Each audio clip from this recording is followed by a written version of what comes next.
And I wouldn't want to devote, I wouldn't want to talk about issues that are already on the ground. But generally, any police station, are not supposed to subject anybody into... Yeah, under normal circumstances, yes, people are supposed to enjoy the basic fundamental human rights. Which Gambian is enjoying that, Momar Jobe? Yen reka neka di enjoy lulu. Pul talk fi di wan xolal ki la xami nu mel rek ak ordinary Gambian ñu ngi sona amuñ lu ñoo leka.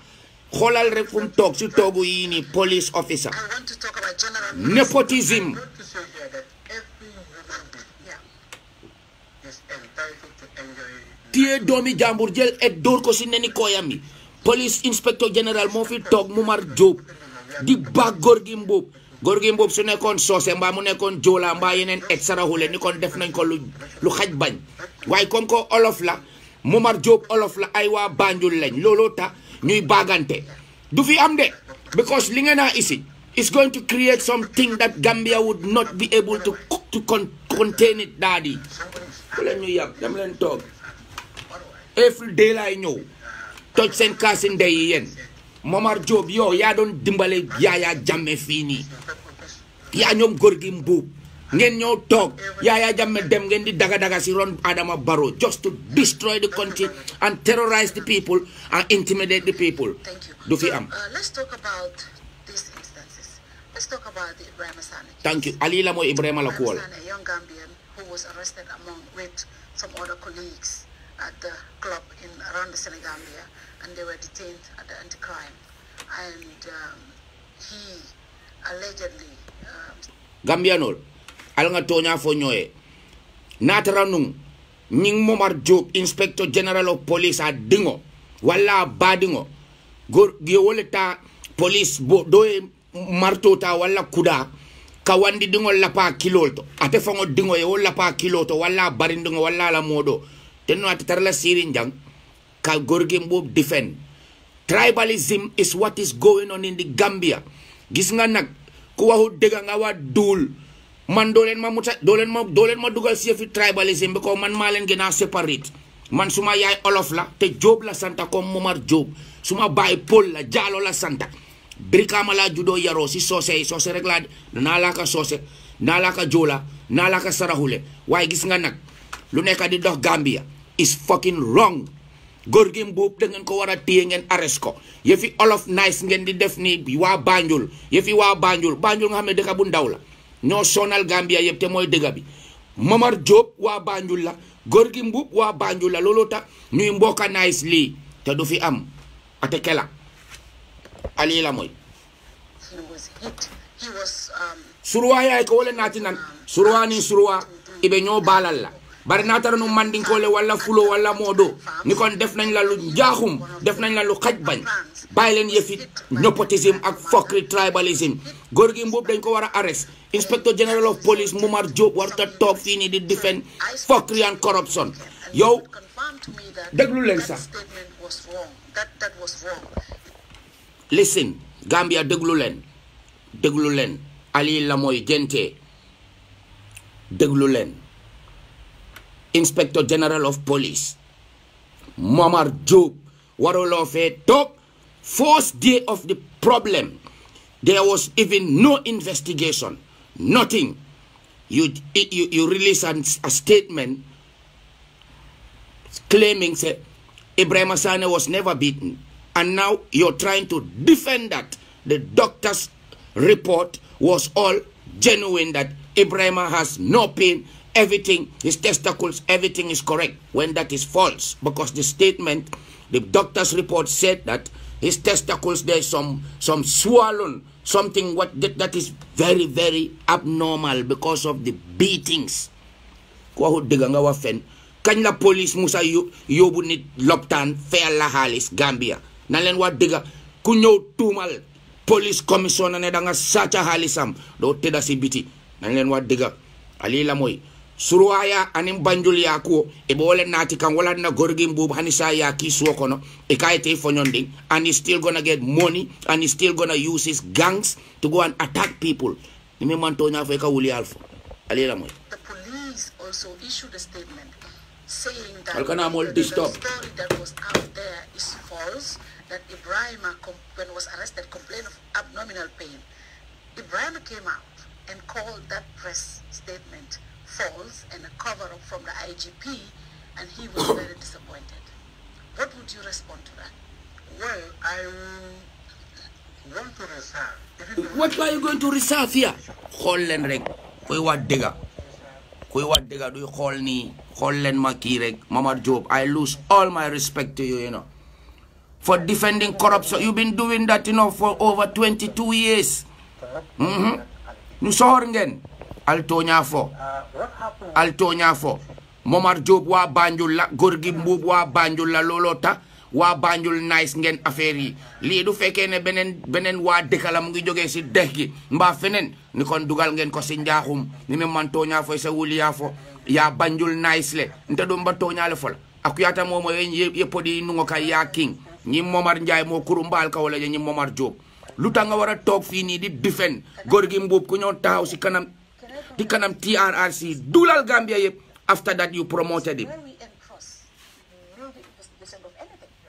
This was a case that was storming the social media. Exactly. For the office of the IG to release a statement like that without any investigation or anything, condemning the youth. That's where you got it. The opposite. Xoolal rek mënuñoo laaka anglais sax doo laaka olof. Banjulunkol yaa jëlee ye minke ye kuwo bee Banjul nice Momar Jobe Gorgui Mbub Banjulunkol len wonte ni manke num Banjul koti tenno non bi problème o sot tenno no Momar tenno no ñi Gorgui Mbub ya Samba Mayel tu walla ya bay ka foyte foñon nding wonte jankadi yaat. And here in this present scenario, there was already a complaint, and there is also déglu leen rek kii lu moo wax it don't make no sense. qualified doctor. Ban qualified doctor ñu binda déglu leen. The examination, and not only that, but it went further. And now the prosecutor is scanning to make sure that 100% of what is complained is traced during the examination. And from the look of that report, if you look at it, all the areas that were allegedly said were affected were explained by the doctor to be intact. one thing, I also saw the report, and it said something. I saw a copy of that. Is the victim took a picture. Yes. Where it said the scrotum Listen to Fatu. closer to the private part of the victim was swollen. The report said that. And if the victim had complained that he was hit with a hole at that private part, would not also give a little substance to the victim's complaint before the IGP took the decision to release a statement like that? So what I'm saying is, Yeah. if you look at that report, Yes. I wish I could have exposed it or shown it out. Me not tied in no screen. Ono just have to listen and watch. Xoolal rek. No, sorry bro. It's the sun, you know. The sun also come up and I just block up certain things. Access to his medical report from the police. Well, They just called me, and I think they need, that is their private document. They need to have access to it. yes, right? But how can you see somebody's private documents? Probably he can have access to Probably. Why probably? It's a must. And like I am saying, Okay. from that report, it has clearly explained Yeah. that everything was examined, A, B, C, and there was nothing abnormal to say Yaa ngi dégg. that the So al ñanta lala ñu mo bari bi. The scrotums, there was a part where it said there was a swollen thing near to his private part. what is normal. They said it court says. And How can that be normal? that was the same thing that the victim complained about. Would that not be something that would cause an alarm to somebody like you? You're a seasoned lawyer. and somebody No, who- what I'm saying is, Yeah, if you look at the basis of the complaint yeah.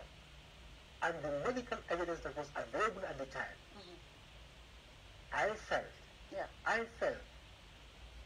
that the police, the complaint, arrest all those things that People don't just look at Jibe alla gambi marari police ba min bulu abe silin janga bantra to ka buliya kola ala jibere gambe la katara nyum bata si fala la ha wuluta jawara time ole we were there, we experienced Jawara time, we experienced Jaya Jammeh time, and we experiencing Adama Barrow time. But a lot of my youths on experience only Yaya Jammeh time. Batani suffering ale o drone. Hanisa Allah tatrala wala kon. I'll continue. Ajibe, him can't even speak. Your opinion known already. You spoke in a press conference, in a press release. You made a release, and yesterday you did another statement. Exactly. Why would the IGP? What would you say to the notion that IGP is always covering up for this particular commander? No, in fact, people are entitled to their opinion. Yeah, but that don't make your opinion right. People can say a lot. People can say Mane, ko aho deganga wa fen, degen def wa Banjul fi wa Banjul nice. Yeah, Gorgui Mbub wa Banjul la olof la. Momar Diop wa Banjul nga olof nga. Lolo taye na nge yaha suñ dëkk bi. Wow. We're supposed to trust our IG. We don't trust this man. We do, but we will have questions. No, Fatou, I think we need to be speaking on the same platform. Yes. We would not. As a result of concern, I have decided to make sure that I have people of credible character form up a team to go on the ground and to make sure that whatever might not have been captured can be captured. And at the end of the day, the right decisions are taken. But from what I can tell you is I would not want to detail much about that because then I would be prejudicing the team that is already on the ground to collect facts as it may be. So that issue, I suggest with respect that we can go back to adjourn, or maybe we can. I do respect that, and I do understand. When did the investigations? When was it set up today? It was set up today. How can Gambians trust that the panel that you institute are the most independent panel? I would say, you've got a member from the Gambia Police Force. You've got a member from the State Intelligence Service. These are senior. Yes, Curtis. The same way. The same way, you know, my brother. The same way. Ñul momo kurum balleti ma ñul long Banjul bilem ba kasol tayla ku yata momo e podi nungo kang ma ñaka suma ndey man do len ma isil yefi jafe jafe ko man suma yaay fofu la joge way ñu soxor ngay gis ni mboka nice ngeen affaire yi yurnduma Momar Diop yurnduma man dama len faale wut. I come to Gambia if you want you can wall me you can't even wall me dirty stinking people yen amulen russa. So now the investigations are happening. The person in question is the commander. Would it not be just fair to put him on suspension? Because what we believe is people can tamper with evidence. People of power can use their influence and power to influence decisions. Would that not be the right thing to do? Because I've seen the IGP's office do that in certain cases. Yes, I would want to share with you that. Particularly in this interview, that he is put on administrative leave. He was called this morning. He was called this morning in the office of the IGP, and I instructed that let it be given an administrative leave. That will create an environment for the investigators to have access to relevant information. And as I speak to you. It doesn't make no sense, bro. Abdul, billahi penale makbe dem be sibe uditi undu ko makbe tun ko fenande. To make sure that the investigators will have access to where they want to go. Yeah. I will let this case rest since that is the case, and I'm sure so many Gambians will appreciate this. We want independent investigation, but when it's done also, we want the the people that we think might tamper with it to just be put on leave until the outcome of the investigation. And that was why I decided to extend it, to make sure that the credibility, the right decisions are taken. The only right decision to be taken is just fire that dirty stinking Gorgin Book and charge him and put him in jail. And the next right decision is Momar Joe, pack your things and leave the country. We can go to Nigeria or Sierra Leone and go live there. Baila nyo sun Gambia, al molla banko bula molye. Albe nyim bankul dingo Gambia dango be doyari ka fo duntu malambo. Alba saban la ñoko alba mol toral alba mol nambaral. Adama Barrow dafa wara pak bagasam ni dem. But I know if I Power belongs to the people, man. IGP will watch this interview. Maybe, just maybe, that will prompt an investigation because no one reached out to me to ask my opinion. And when I saw that statement, that made me cry. It made me believe, as an ordinary Gambian, I had no voice. That made me teary. Well, I would say Clarified that.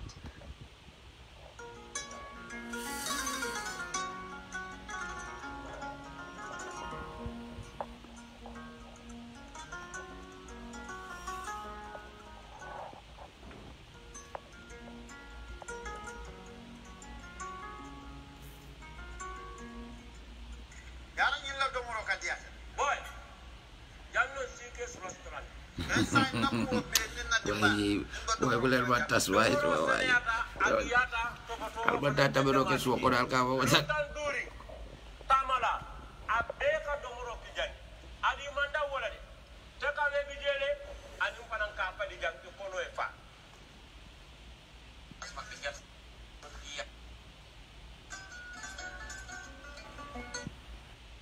Since you took over, what are some of the major reforms that you have implemented as IGP? Well, thank you for coming up with that question. I'll begin by saying that I had taken a lot of reforms since when I took over as IGP. Combination of those reforms includes the review of the Code Act, which has been This man is called Momar, I don't know, Muma Job. Just listen to this man, Inspector General of the Gambia Police. The man can't even explain, and the man supposed to be a lawyer and still defending corruption. Boy, Gambia, you know, a joke, you know. This man should be fired. The man they help Yaya Jammeh, you know, and destroy the country. Same thing they're doing for Adama Barrow to come and terrorize the ghetto people. How can this man be an Inspector General of our police? Look at this man defending Gorgin Book. This man help Yaya Jammeh to create monster vibes, beating and torturing people, and this man can sit here and defend Gorgin Book, somebody who came and lied on the oath in front of the whole world, lie in front of the whole world in a court, in a TRRC commission. The man lied on the oath. After he came out, the same police officer you're seeing here, the same Mamar Mboub, promoted this Gorjigen Mboub to become a commissioner of police. Gambia, Allah ko kambalafa. Allah jibe. Listen to him. He can't even speak proper English. Better when you speak Wolof. Let's take, for instance, in the past, there had been times in the past that officers recruited in the Gambian Police Force will accept grade 9 and even below grade 9. Grade 9. Come Chambay Lumwa rek. Dukat class rek daw police and army. Just to, yo, stupid people who don't even know how to write their fucking statements, can become a police officer in the Gambia just to go and brutalize innocent citizens. This has to stop. Let me build a next bomb buckler fat spliff and come. Hold on. Graduate. On my blood clot. and this was something that was not captured, this was not forgettable. I mean, regarded in the past. And during the period as IGP, I had also conducted a lot of training, particularly in the areas of public order management, which courses were organized and run by trainers from Turkey, from Germany, I mean, from UK, just to name a few. This training actually had a very good result, because looking at where we were before and now where we are tells you that the training in that aspect has really is very good result. I will associate the good training we had. It was reflective during the 3 years journey. The 3 years journey that we just witnessed. The officers were highly trained. They knew actually what they were supposed to do. So one could say that with proper training, the results are great. And this, I have realized it myself, that with all the training that was given to them, they have improved a lot. Perhaps the 3 years journey will not be a good example. A lot of us will disagree with you to say the conduct of the officers at the 3 years journey, what we saw on video, some of them were not very good. Would that be a typical example? No, to say I will not say yes. In all operations, like if I would put it that way, sometimes in any operation done, at the end of the operations, you debrief, you look at your support. Obviously, yes, we have identified some supports along the line, and hopefully we don't pray that something like that happens again. But if it is going to happen, then the professionalism aspect of the men will be manifested. We have identified some of the gaps that actually happen, and I'm sure that it will not happen again if we got to this that we will get into that situation. Would you agree the police did not handle the situation properly? Well, I think we have done our best. That's my own assessment. You think? You shouldn't think, Daddy. You should know. Then Gambia have demonstrations with a lot of equipment, and of course, but the way we handled the demonstrators on that critical day was unlike other countries. I want to blood. Issue and the concerns of the Gambia. These are the people, you know, Gambia. These are the people responsible for our security. Our neighbor Senegal, We are fucking doomed. Because these people, they don't have no mercy. Nying police all, nying Momar Job. Anala police all, nying mom balafas to Gambia noli. The Gambia dingol base yo tailor. Nying Momar Job, nying Inspector General of Gambia Police. Nying yantala ala bagasol pak ay tabuta dame. Nyule mercy boke yaya jamme. Ifele sign the same mercy boy wole ke kan Adama Barrow. Inspector General of Police, yo da nga wara pak sa bagasi dem, yo da nga ruslo nit ñi. Yo ku soxor nga dekete Mamad Job. Xawma luta suma yaay tuda Job sa. Ñi ñu bon lañ ki baaxut. Yo di nga wara tok fi Mamad Job, team Gambian yépp. Ne yo Gorgui Mboup dang ko wara yoni naka la tudati administration leave. Nga wara daxaj Gorgui Mboup ñu arrest ko yobu ko mile 2. Ku soxor ngay gis ni. Yana ngi all of nice bagasi legi wa Banjul li ngeen de def lolo tag ñang jaay ñoo toj sen kasi wa Banjul ko len de yajele be kol mutakay ba mboka nice kang. We have to speak the truth. Mamar Job and Gorgui Mboup badi ya fasay be wala say natara no modole ñinke be mbota foni wala o kara do la tendo ye arrest right away al nga tonya fo ñoy boy. As IGP of the Gambia Principal, since when I took over, there has never been a demonstration in this Lañu sonal. devoted to the loss of life. But so many injuries have happened. Well, these are things that are bound to happen, even in bigger countries. America, for instance, UK, name it. Once demonstration happens, there are bound to be... Deglu len ki lu mo wax ñi ñoo yor suñ yëfi security in the Gambia ñi ñu ngi nii di all of nice everything all of nice len everything Gorgui Mboup Momar Job backing one another fini. Bulen ñu yap. Imagine, brother. Nga tonya fo ñoy rek. Gorgui Mbub ni fum botanung si dol kono wala bota sate dol to mi ala manke banjul ti tenu nga be masi bo kono say. Bulen ñu yap. Al nga tonya fo ñoy alba mo la banko tiñala. Chem. But crimes were managed compared to now. Now we have seen a lot of stealing in our communities. We have stealing when the children, when the youths them now know where to go and get money. No school, no nothing, selling one little spliff marijuana. The same Momar Job and his anti-gang crew will come and arrest you and beat you like dog.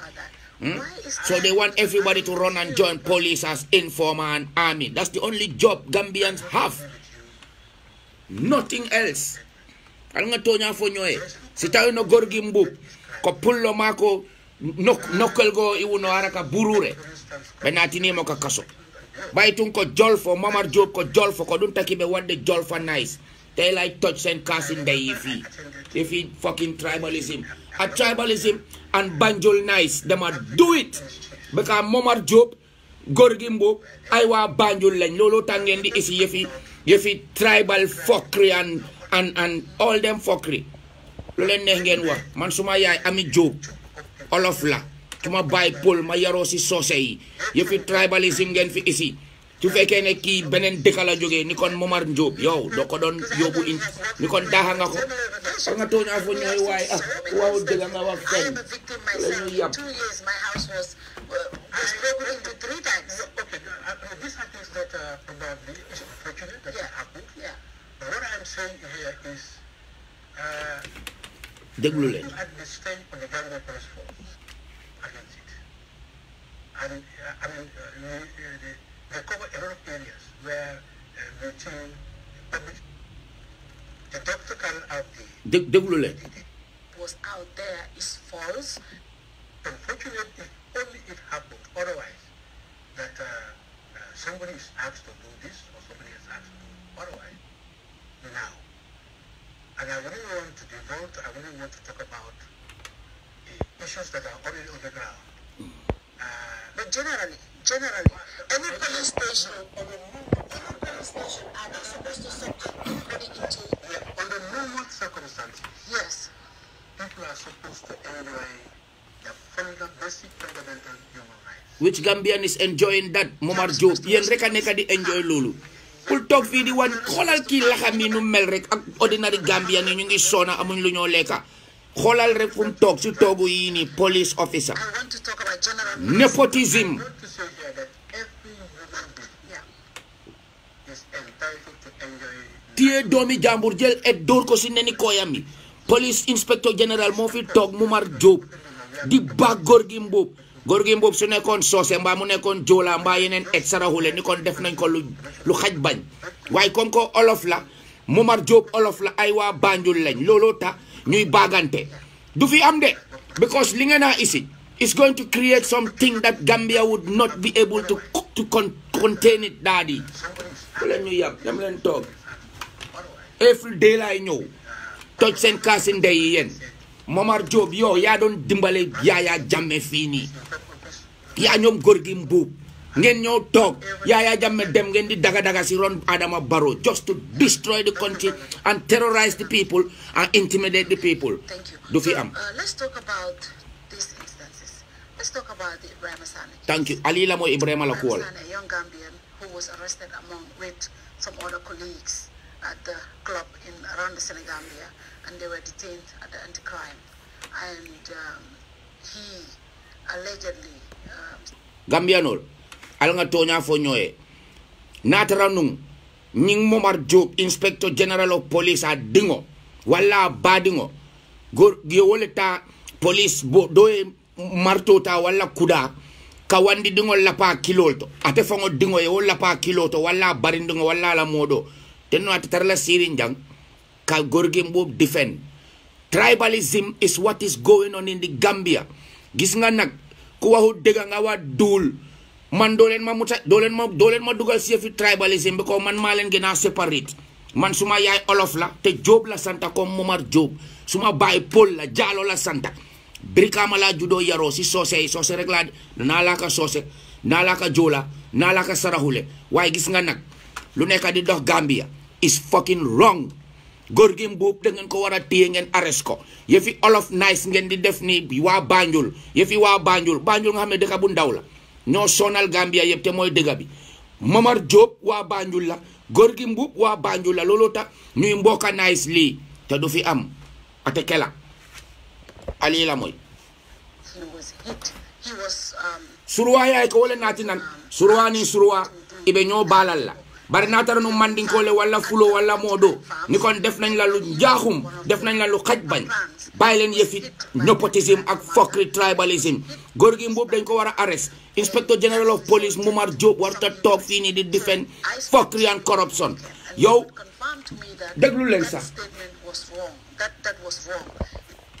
listen Gambia déglu leen ali la mooy gente déglu leen Inspector General of Police Momar Diop waruloo fee toog first day of the problem there was even no investigation nothing you release a statement claiming say Ibrahima Sane was never beaten and now you're trying to defend that the doctor's report was all genuine, that Ibrahima has no pain, everything, his testicles, everything is correct, when that is false. Because the statement, the doctor's report said that his testicles, there's some swollen, something that is very, very abnormal because of the beatings. Kañ la police musa yóbbu nit loptaan fayal la xaalis Gambia na leen wax dëgga ku ñëw tuumal police commissioner ne da nga sàcca xaalisam doo tëdda si biti na leen wax dëgga ali la mooy surwaya anim Banjul ya ko e bo wala nati kan wala na góor gi Mbuub hanisa ya ki suwo kono e kayite fonyondi and he's still gonna get money and he's still gonna use his gangs to go and attack people ni me man tonya fe ka wuli alfo ali la mooy the police also issued a statement saying that the story that was out there is false, that Ibrahima, when was arrested, complained of abdominal pain. Ibrahima came out and called that press statement false and a cover-up from the IGP, and he was very disappointed. What would you respond to that? Well, I want to reserve. What are you going to reserve here? Hollen rek koy wat dega du xol ni Hollen maki rek Momar Diop, I lose all my respect to you, you know, for defending corruption. You've been doing that, you know, for over 22 years. Nu sohor ngeen altoña fo Momar Diop wa Banjul la góor gi Mbuub wa Banjul la lolota wa Banjul nice ngeen affaire yi lii du fekkee ne beneen waa dëkkala mu ngi jógee si dex gi mbaa feneen ni kon dugal ngeen ko si njaaxum ni me man toña fo sa wuli ya fo ya Banjul nice le nte do mba toña le fol akuyata momo yepodi nungo kay ya king ñi Momar Njaay moo kuru mbaal ka wala ñi Momar Diop lu tax nga war a toog fii nii di defend góor gi Mbuub ku ñoo taxaw si kanam di kanam TRRC dulal Gambia yëpp after that you promoted him.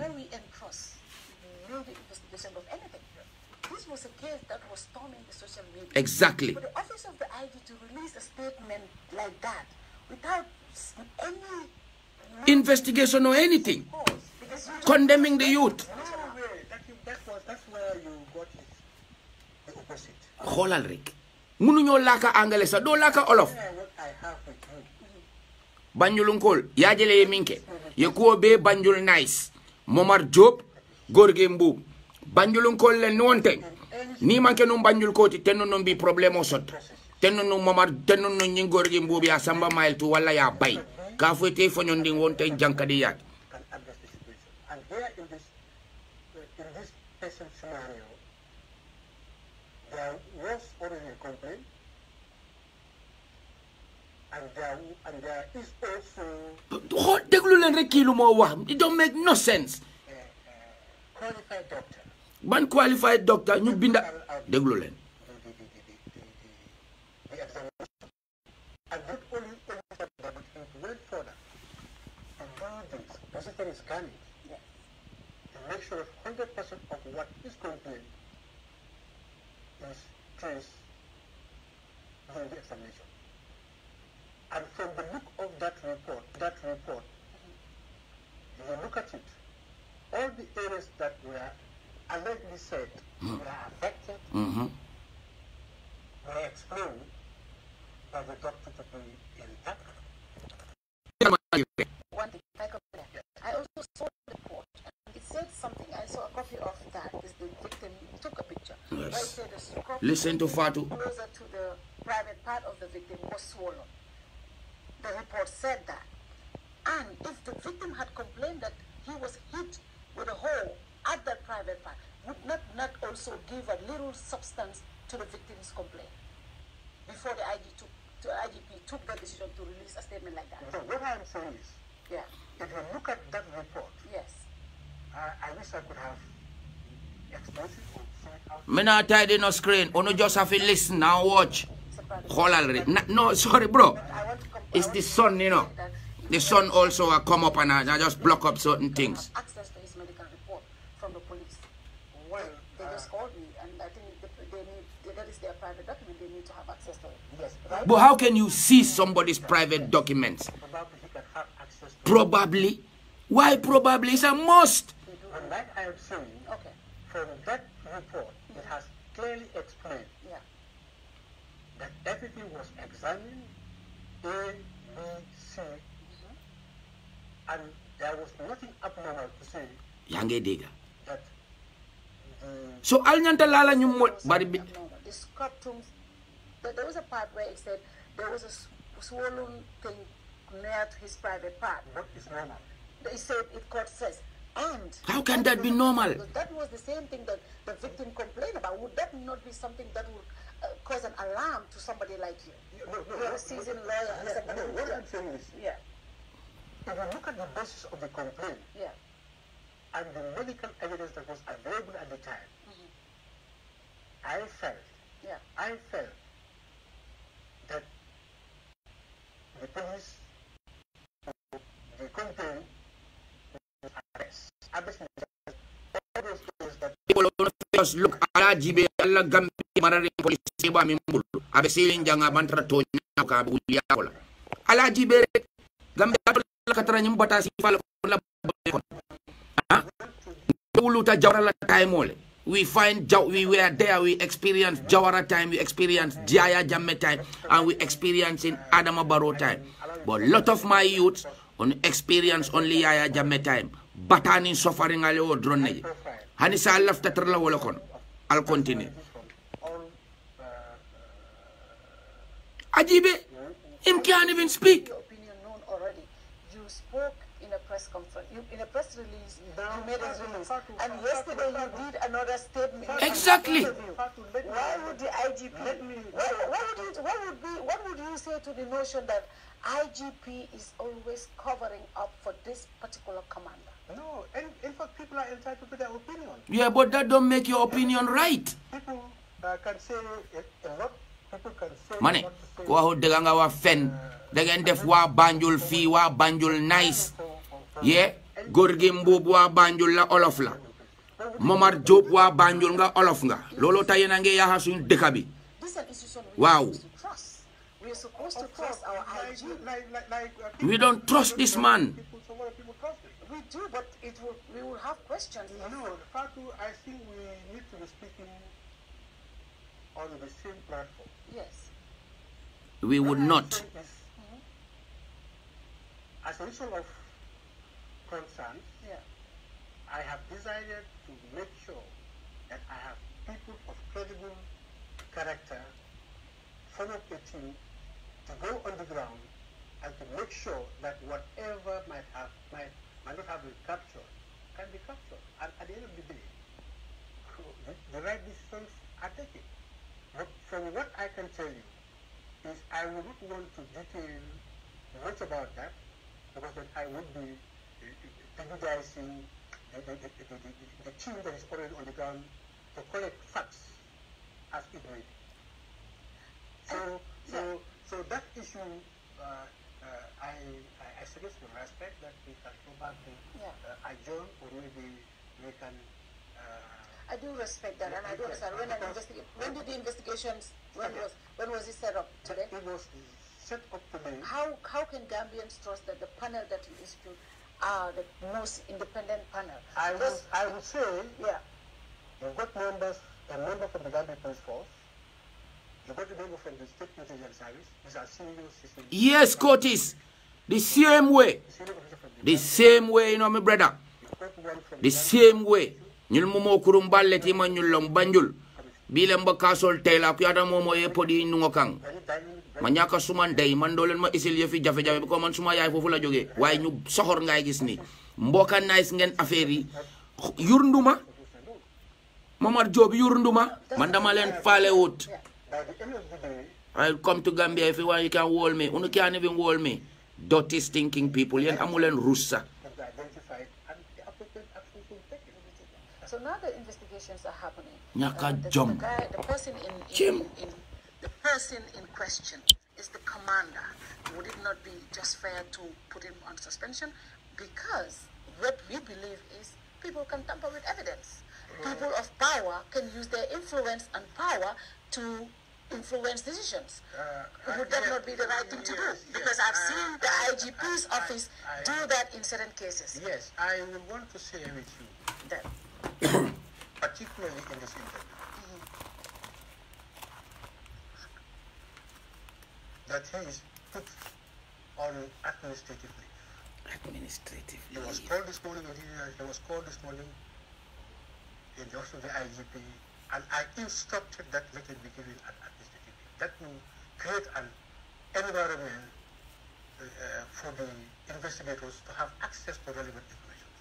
And as I speak to you, It doesn't make no sense, bro. Abdul, billahi penale makbe dem be sibe uditi undu ko makbe tun ko fenande. to make sure that the investigators They'll have access to wherever they want to go. Yeah. I will let this case rest since that is the case. And I'm sure so many Gambians will appreciate this. We want independent investigation, but when it's done also, we want the people that we think might tamper with it to just be put on leave until the outcome of the investigation. And that was why I decided to extend it, to make sure that the credibility, the right decisions are taken. The only right decision to be taken is just fire that dirty, stinking Gorgim Book and charge him and put him in jail. And the next right decision is Momar Job, pack your things and leave the country. We can go to Nigeria or Sierra Leone and go live there. Baila nyusun Gambia, almola banko bula molye. Albe nyim bankul dingo Gambia dango be doyari ka fo duntu malambuo. Alba saban la ñokut alba mol toral alba mol nambaral. Adama Barrow dafa wara pak bagasam ni dem. But I know if I Power belongs to the people, man. IGP will watch this interview. Maybe, just maybe, that will prompt an investigation because no one reached out to me to ask my opinion. And when I saw that statement, that made me cry. It made me believe, as an ordinary Gambian, I had no voice. That made me teary. Well, I would say Clarified that.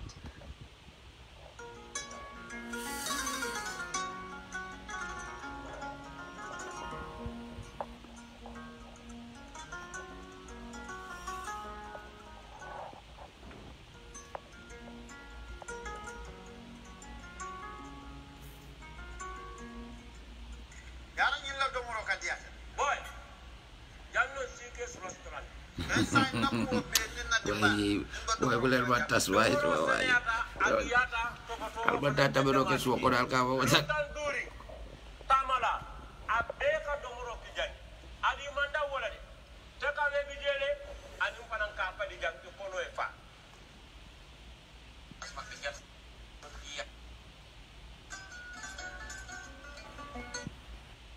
Since you took over, what are some of the major reforms that you have implemented as IGP? well, thank you for coming up with that question.